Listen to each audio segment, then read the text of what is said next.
Gloria a Dios. ¿Cuántos de los que estamos aquí, de una forma o de otra forma, estamos buscando la manera de agradar a Dios? Estamos buscando la forma de obedecer a Dios, de serle obediente al Señor. Y buscamos la forma de hacer las cosas que Dios dice que nosotros tenemos que hacer. Pero nuestra mente luego nos dice otra cosa. Luego nos pone cosas diferentes, nos propone, nos muestra, nos enseña, nos empuja a que hagamos cosas que no deberíamos de hacer, de vivir de una forma en la que no deberíamos de vivir. Y la mayoría de las personas piensan que las cosas más duras, que las cosas más severas que vienen de parte de Dios para con nosotros, pudiera ser una enfermedad, pudiera ser una crisis económica, pudiera ser la pérdida de un ser amado, pudiera ser incluso una disciplina dolorosa que estamos experimentando. Pero las Escrituras revelan una cosa diferente. Las Escrituras nos dicen algo que es aún más impactante que cualquier enfermedad, más impactante que cualquier crisis económica, más impactante que cualquier disciplina dolorosa, más impactante que cualquier pérdida que tengamos. Y que nosotros deberíamos de cuidarnos a nosotros mismos de no caer en eso, cuidarnos de no entrar en eso que es aún más impactante. Y eso más fuerte, más duro, más impactante, es que Dios permita que su Hijo continúe, siga por el camino que elige sin Él. Que Dios permita que una persona siga el camino que eligió y que Dios no lo detenga. Porque llega un momento en el que Dios ya no detiene, ya no hace para detener a la gente. Romanos 1:24. Vaya al libro de Romanos, capítulo 1, versículo 24. Y dice así la Escritura: por lo cual también Dios los entregó a la inmundicia en las concupiscencias de sus corazones, de modo que deshonraron entre sí sus propios cuerpos. Por lo cual Dios los entregó a la inmundicia, a las concupiscencias de sus corazones. El contexto de esta escritura habla de que Dios dejó de detener a su pueblo de seguir por el camino equivocado a causa de la idolatría. Ahí el contexto te habla de ídolos, te habla de figuras que estaban venerando. Pero hoy sigue igual esa condición en nosotros, aunque ya no veneramos ídolos físicos, aunque ya no veneramos imágenes, aunque ya no idolatramos lo que ellos idolatraban. Tenemos ídolos invisibles, no visibles físicamente, pero que traen el mismo resultado que les trajo a los habitantes de Roma, a los creyentes en Roma. y trae el mismo resultado si no corregimos el entrar en esa situación o el caer en esa situación. Tenemos que cuidarnos. Dice la Escritura que cuidemos con temblor y temor una salvación tan grande que tenemos. Tenemos que cuidarla. Tenemos que cuidar nuestra salvación.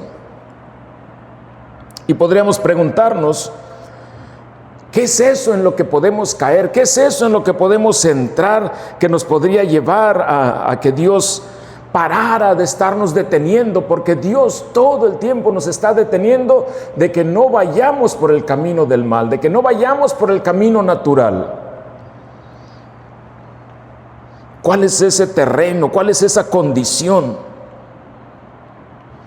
Porque más de uno podrá pensar, es que yo no siento que esté en el camino de la perdición, no tengo vicios, no le hago mal a nadie, ayudo a la gente. Pero luego encontramos que la Biblia, la Escritura, las Santas Escrituras nos invitan, nos exhortan, nos instruyen, nos ordena, nos indican que tenemos que dejar de vivir conforme al viejo hombre.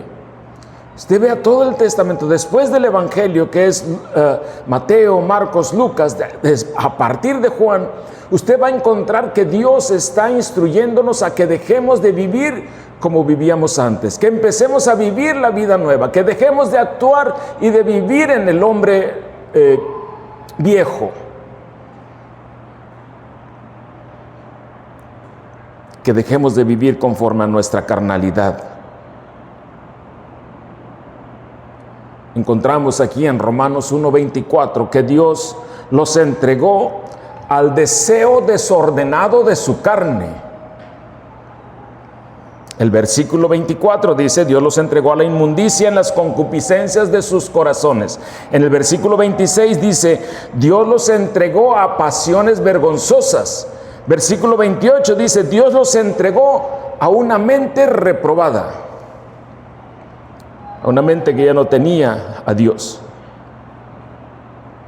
Y ese los entregó, en realidad es una forma de decirle a Dios, de insistir en hacer lo que no debemos hacer. En realidad es has insistido tanto en caminar alejado de mí, que ya no me escuchas, que ya no me obedeces, que haces lo que quieres. Anda pues, vive como tú has decidido entonces vivir. Ya no te puedo detener. Ya no puedo. Y mire, no es que Dios no había dejado de amar a aquellas personas, y Dios no nos ha dejado de amar a nosotros. Dios sigue amando al hombre. No es que Dios se haya alejado de ellos, no es que Dios se aleje de nosotros en estos días. Es que nosotros no le permitimos a Dios que nos guíe, no le permitimos a Dios que nos corrija, no le permitimos a Dios que nos discipline. Porque eso indica responsabilidad para nosotros y hacer las cosas que nuestra carne no quiere hacer. Le pongo este ejemplo. Un pequeñito de 4 años sale corriendo a una calle que es transitada, muchos vehículos pasan de un lado y de otro lado, y el pequeñito sale de una carrera desenfrenada para atravesar esa calle, y el papá lo detiene y le dice, no puedes salir así porque te van a atropellar, te van a lastimar. Lo detiene. Al siguiente día el niño sale corriendo otra vez a la misma calle, igual el padre lo detiene y le dice, no puedes hacer eso porque te vas a lastimar, te van a atropellar. El tercer día el niño sale desenfrenado otra vez corriendo hacia esa calle, y el papá otra vez y otra vez, día tras día, diciéndole lo mismo. Después de muchas, pero muchas advertencias, después de advertirle muchas veces, el hijo ya no tiene 4 años, El hijo ahora tiene 30 años. Ahora, el padre ya no puede detenerlo, ya no puede obligarlo a que no atraviese esa calle. Porque ya no lo escucha, porque ya se siente independiente, ya se siente autosuficiente. Ahora, con tantos años ya el hijo, el padre lo único que puede hacer es advertirle. Si cruzas por ahí, te puedes lastimar. Si cruzas por ahí, te van a atropellar. Puede llamarlo, puede aconsejarlo, pero no puede obligarlo. Y no es porque al padre no le interese, no es porque el padre no lo ame. Es porque ha llegado a un punto donde ya no puede detenerlo. Ya no lo escucha. Llegado a un punto en el que el padre ya no puede decidir por su hijo. Ya no puede obligarlo.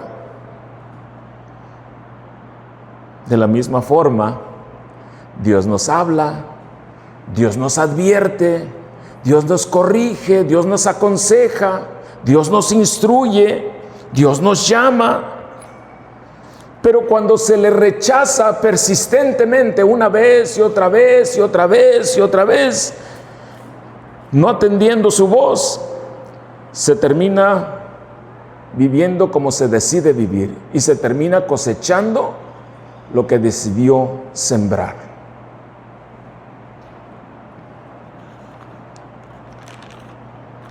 Gálatas 6:7 dice: todo lo que el hombre sembrare, eso cosechará.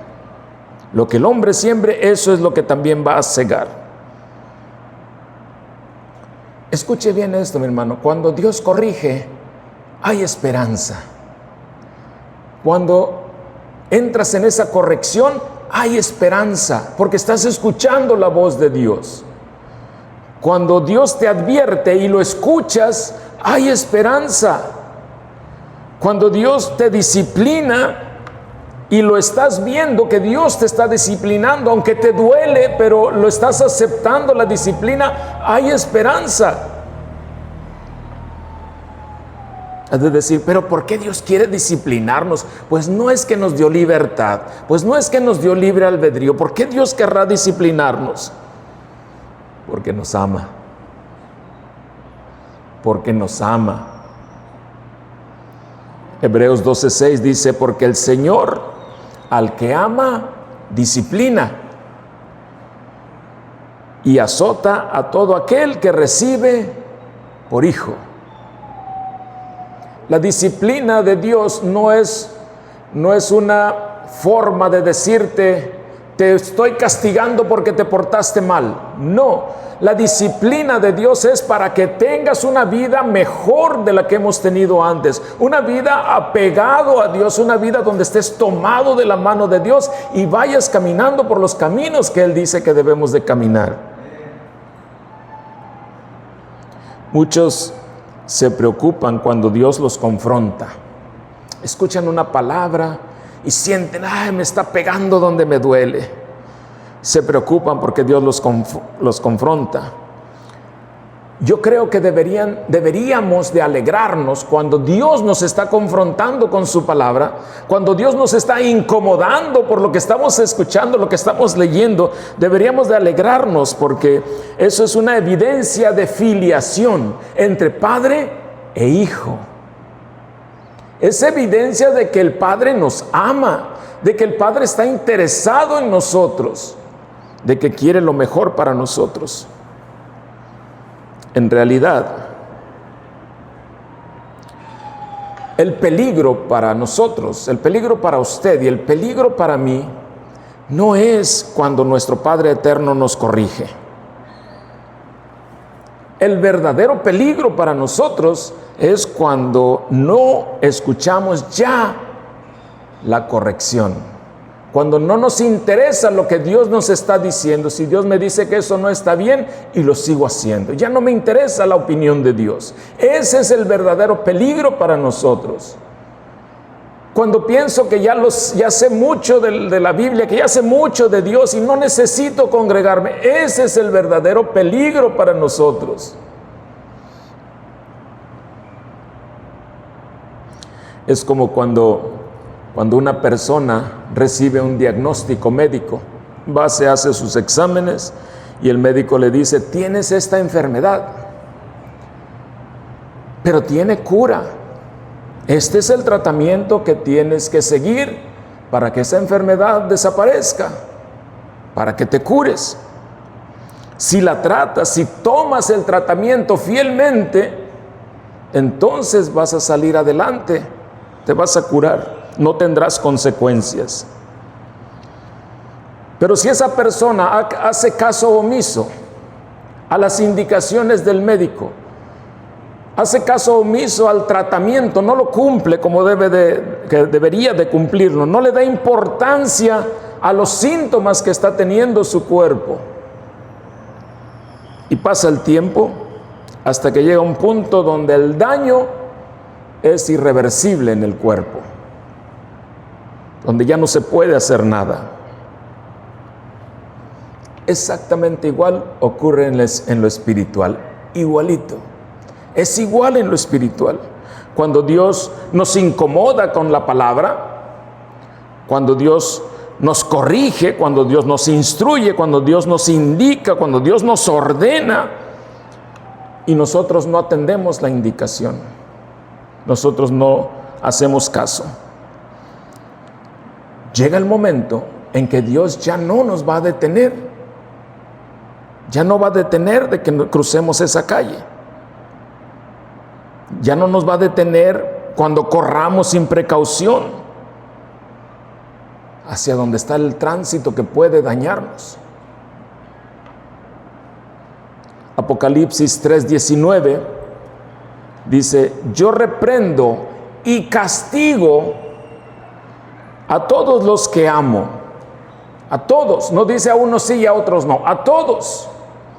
Y la Escritura dice que Dios nos ha amado con amor eterno, que Él dio a su Hijo unigénito para que el que Él creyera se salvara, no se perdiera y tuviera vida eterna. Dios amó al mundo completo, a toda la humanidad. Y dice que al que ama, lo castiga, y continúa diciendo: sé pues celoso y arrepiéntete. ¿Arrepentirse de qué? Arrepentirse de la vida natural, arrepentirse de la vida del hombre viejo, de las cosas naturales. Algo que hemos visto en mensajes anteriores es que nadie se aleja de Dios de la noche a la mañana. Nadie se aleja de Dios repentinamente, de un día para otro. No sucede así. Es paulatino, es progresivo, el endurecimiento del corazón es gradual, se da poco a poco con el paso de los días. Vaya al libro de Hebreos, por favor, Hebreos 3:12.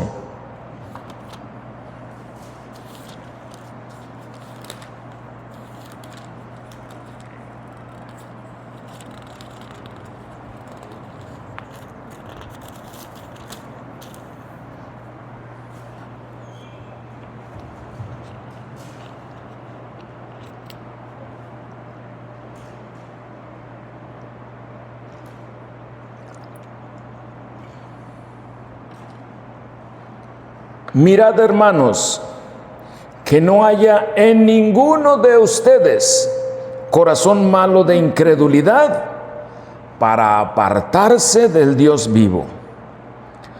Antes, exhortaos los unos a los otros cada día, entre tanto que se dice hoy, para que ninguno de ustedes se endurezca por el engaño del pecado. Porque somos hechos participantes de Cristo, con tal que retengamos firme hasta el fin de nuestra confianza del principio, entre tanto que se dice, si oyeres hoy su voz, no endurezcáis vuestros corazones como en la provocación. Ninguna concupiscencia. Concupiscencia es el deseo vehemente de hacer lo que no debemos de hacer, del pecado, de la tentación. ninguna concupiscencia, ningún pecado te va a llegar diciendo, voy a destruir tu vida. Ninguna tentación va a llegar a ti diciéndote, te voy a fastidiar, te voy a hacer la vida difícil. No. Van a llegar diciéndote, es que no es tan malo como te han dicho. Es que Dios te perdona todo el tiempo. Todos lo hacen. ¿Por qué no lo quieres hacer tú? O incluso llega diciéndote, todavía tienes tiempo para que te arrepientas después. Hoy continúa. Todavía hay tiempo para arrepentirse, para dejar de hacerlo. Dios te entiende, entiende tu condición, entiende tus debilidades. Y poco a poco, el corazón se va haciendo insensible a Dios. Se va haciendo sordo a la voz de Dios. Ya no lo escucha. Poco a poco deja de estarlo escuchando. Lo peor es que no nos damos cuenta que tenemos un corazón endurecido porque pensamos que eso es lo normal. No nos damos cuenta que nuestro corazón está endurecido. Pero ¿cómo puedo yo saber si mi corazón está endurecido? Hay señales que nos da nuestra espiritualidad. Nuestra condición espiritual nos va a empezar a dar señales si nuestro corazón está endurecido. Y la primera señal es a la hora de orar.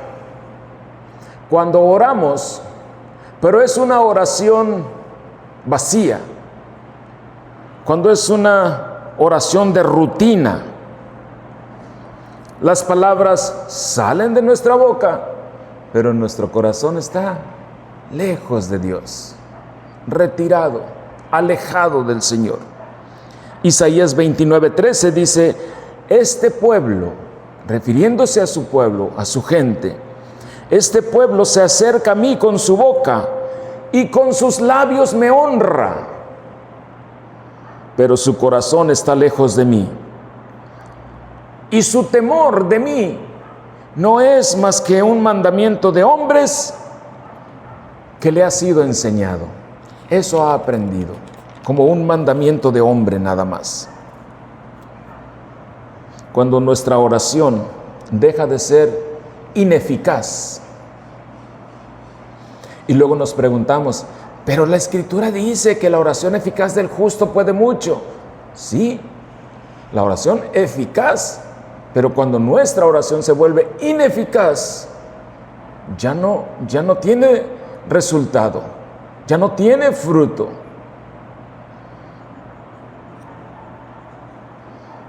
Segunda señal, cuando la palabra de Dios ya no produce convicción en nosotros.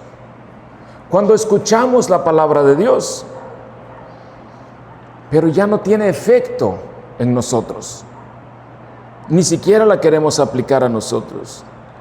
Antes, un solo versículo quebrantaba mi corazón. Uno solo. Ahora, un mensaje cargado con citas, cargado con información de la Biblia, ya no me mueve, porque ya no hay convicción de la palabra en mí, porque lo que estoy escuchando por aquí me está saliendo por acá y no queda nada dentro de mí, ya no produce convicción en mí. Por eso nos dice Santiago en el capítulo 1, versículo 22, nos dice, sed hacedores de la palabra y no tan solamente oidores olvidadizos.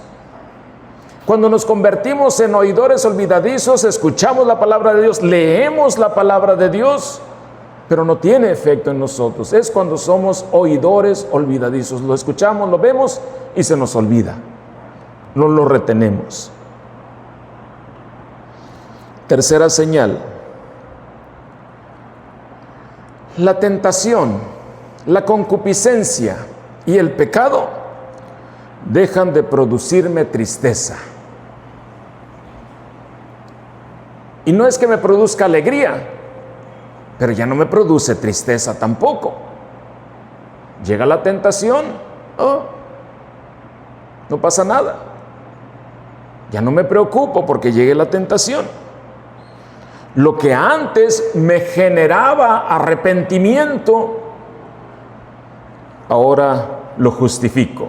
Y digo, pues es que es natural, es que todos lo hacen, es que pues así es que Dios lo permite. No es que Dios lo permita, es que Dios ya dejó de detenerte para que no cruces la calle.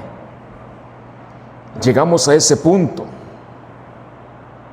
Efesios 4:17 dice: esto pues digo y requiero en el Señor, que ya no andéis como los otros gentiles, que andan en la vanidad de su mente, teniendo el entendimiento entenebrecido, ajenos de la vida de Dios, por la ignorancia que en ellos hay, por la dureza de su corazón,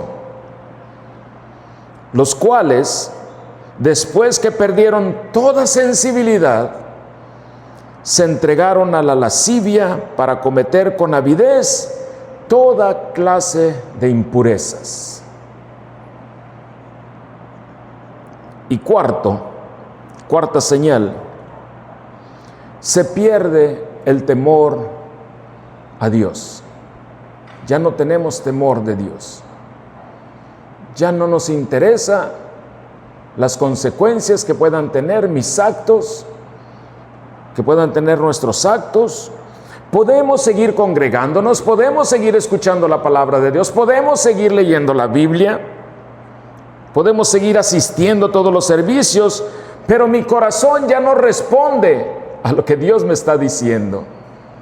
El corazón está endurecido, está insensible a la voz de Dios. Ya no tengo temor de Dios.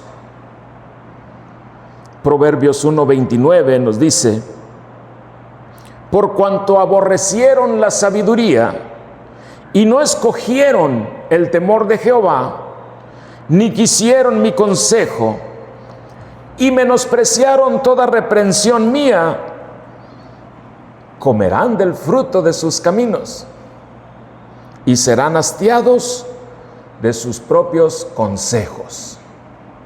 Dicho en otras palabras, van a vivir como han decidido vivir, sin Dios, aunque son salvos, porque la salvación es por gracia, porque Dios no es hombre para arrepentirse. Cuando Él ya dijo que ya te dio la salvación, tu salvación está garantizada por Cristo, porque no depende de lo que hacemos nosotros o lo que dejamos de hacer nosotros, sino que depende de la misericordia y de la gracia de Dios.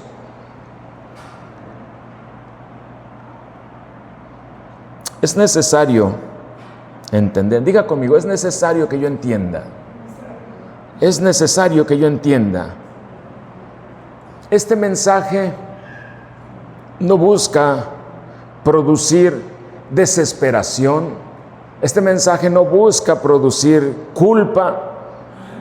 No busca producir desesperanza en nosotros. Todo lo contrario. Dios es extremadamente, extraordinariamente paciente y amoroso y misericordioso, que no quiere que ninguno se pierda. No quiere que ninguno se pierda. Segunda de Pedro 3:9. El Señor no retarda su promesa, según algunos tienen por tardanza, sino que es paciente para con nosotros, no queriendo que ninguno perezca, que ninguno se pierda, sino que todos procedan al arrepentimiento. Mire, Dios siempre ha buscado al hombre, desde el principio ha estado buscando y buscando al hombre. Buscó a Adán. Cuando le preguntó, ¿dónde estás, Adán? Lo andaba buscando, ¿verdad? Dios buscó a Jonás. Se le andaba escondiendo y lo buscó. Buscó a Pedro después de negarlo. Buscó a Moisés. Buscó al hijo pródigo cuando regresó. y siempre ha estado buscando y nos sigue buscando a nosotros también. Nos sigue buscando. Quiere seguir deteniéndonos para que no crucemos la calle donde nos pueden golpear. Su misericordia es abundante y su gracia es inmensa. Su amor es incondicional y es eterno y es maravilloso y es grande para con nosotros. Lamentaciones 3:22 dice: por la misericordia de Jehová no hemos sido consumidos, porque nunca decayeron sus misericordias. Nuevas son cada mañana. Grande es su fidelidad. Mire, nosotros tenemos un faro aquí en la bahía, en el cerro, ahí en Barra de Navidad. Y ese faro permanece encendido toda la noche. Y su propósito es que los barcos que van cruzando lo vean para que puedan advertirse del peligro que hay si se acerca hasta donde está la luz. El faro está advirtiéndole a los capitanes del barco que ahí está la tierra, que si se acercan mucho se van a estrellar. Pero el faro no puede obligar a nadie, a ningún capitán puede obligarlo a que cambie el rumbo, a ninguno. Está ahí para advertir. Simplemente ilumina, simplemente guía, pero es el capitán del barco el que decide por cuál rumbo se va a ir. Bueno, pues Dios es nuestro faro. Cristo es nuestro faro. Y Él nos alumbra, a diferencia de este faro, nos alumbra de día y de noche. Su luz está constantemente encendida, advirtiéndonos, guiándonos, dándonos la manera de que nosotros podamos ir por un buen rumbo, dándonos la oportunidad de corregir nuestro rumbo para entrar en los caminos que debemos de caminar, que son los caminos de santidad del Señor. Si nosotros atendemos, nos va a guiar por sus caminos de santidad. Si nosotros lo ignoramos, podemos naufragar, podemos lastimarnos, incluso podemos morir. Bueno, cuando nosotros posponemos algo que tenemos que hacer, corremos el peligro de ya no completarlo, de ya no continuar haciéndolo hasta terminarlo. Cuando se pospone algo, tenemos el riesgo de que ya no completemos esa tarea, que ya no completemos aquello que estamos haciendo. Isaías 55:6 dice: busquen a Jehová mientras puede ser hallado. Busquen a Jehová mientras puede ser hallado. No dice busquen a Dios cuando tengas ganas. No dice busquen a Dios cuando lo necesites. Dice busquen a Jehová mientras puede ser hallado. Porque hay un riesgo de que no alcancemos a completar eso. El riesgo está de que llegue el glorioso día en el que el Señor vendrá y se llevará a su pueblo, o puede ser que llegue ese día en que Dios nos llame a su eternidad y dormamos en el Señor y ya no tengamos el tiempo para buscarlo. Ese busquen no es porque Dios se está escondiendo. Ese busquen no es de que Dios ande perdido. Ese busquen es un llamado urgente al arrepentimiento. Un llamado urgente al arrepentimiento de la clase de vida que estamos llevando alejados de Él. Cuando le hablamos con nuestra boca, pero nuestro corazón está lejos de Él. Es un llamado urgente a un cambio de vida. Una vida donde Cristo es el centro, donde todo es de Él y todo es para Él. Y dice, mientras puede ser hallado. Eso nos indica que tenemos el riesgo, porque no sabemos cuánto tiempo tenemos. No sabemos cuánto tiempo nos queda. Al final de todo solo va a haber dos clases de hijos para Dios: los salvos y los perdidos, los fieles y los infieles. Vaya al libro de Mateo, por favor, Mateo 24:3.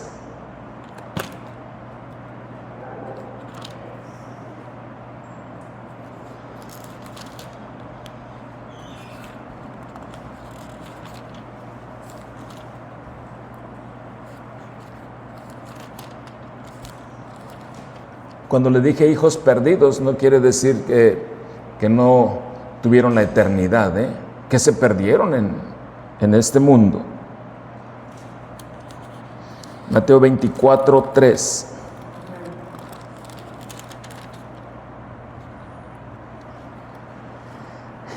Y estando él sentado en el monte de los olivos, habla de Jesucristo, estando él sentado en el monte de los olivos, los discípulos se le acercaron aparte diciendo: dinos, ¿cuándo serán estas cosas y qué señal habrá de tu venida y del fin del siglo?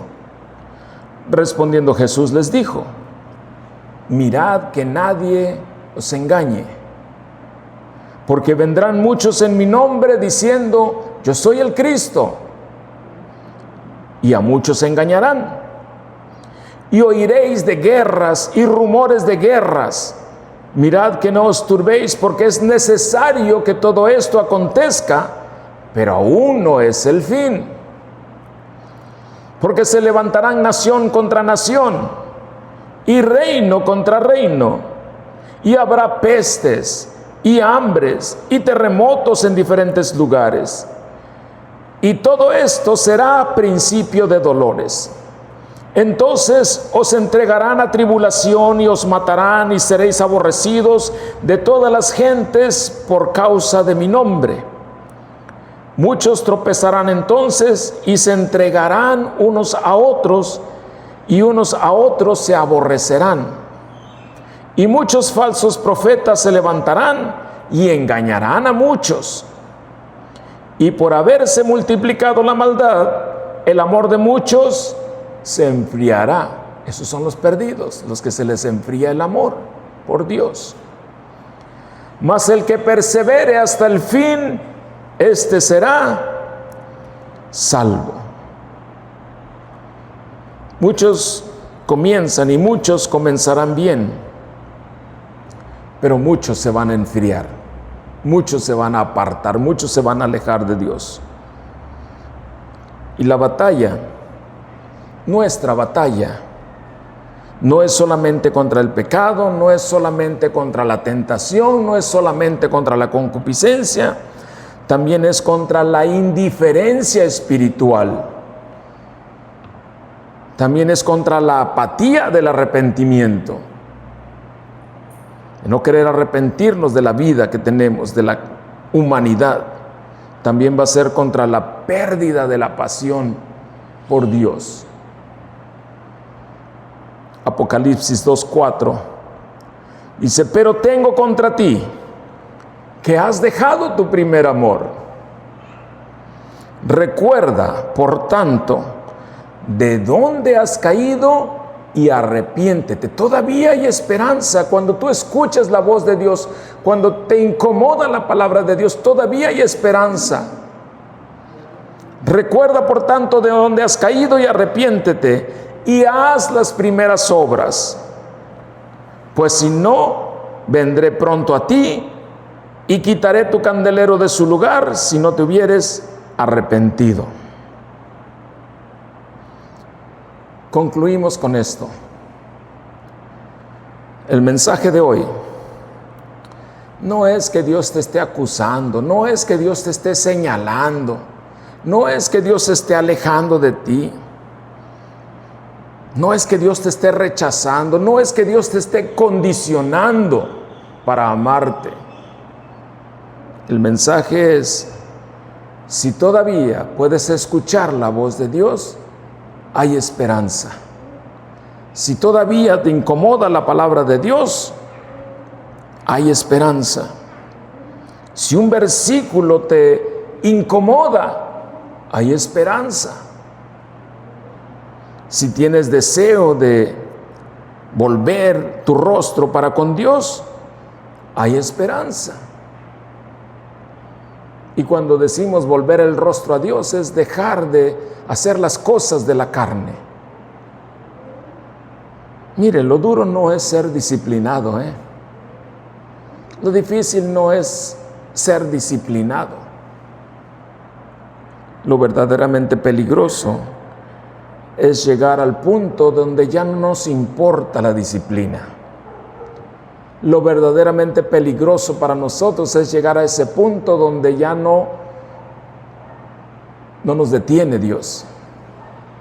Porque podemos llegar a ese punto donde Dios dice: ya tienes 30 años, mijito, ya no puedo detenerte, te puedo aconsejar, te puedo llamar, te puedo instruir, te puedo decir que no lo hagas, pero ya no puedo forzarte a que no lo hagas. La decisión es tuya.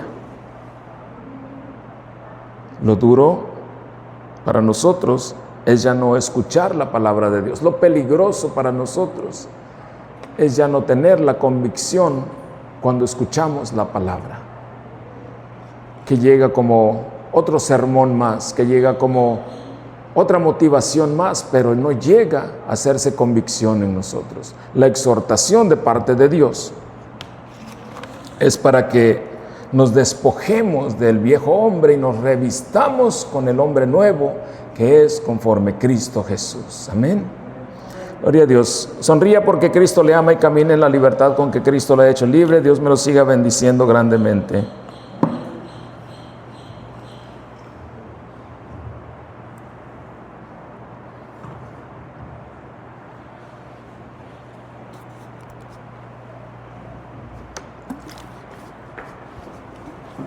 ¿Se perdió, hermano?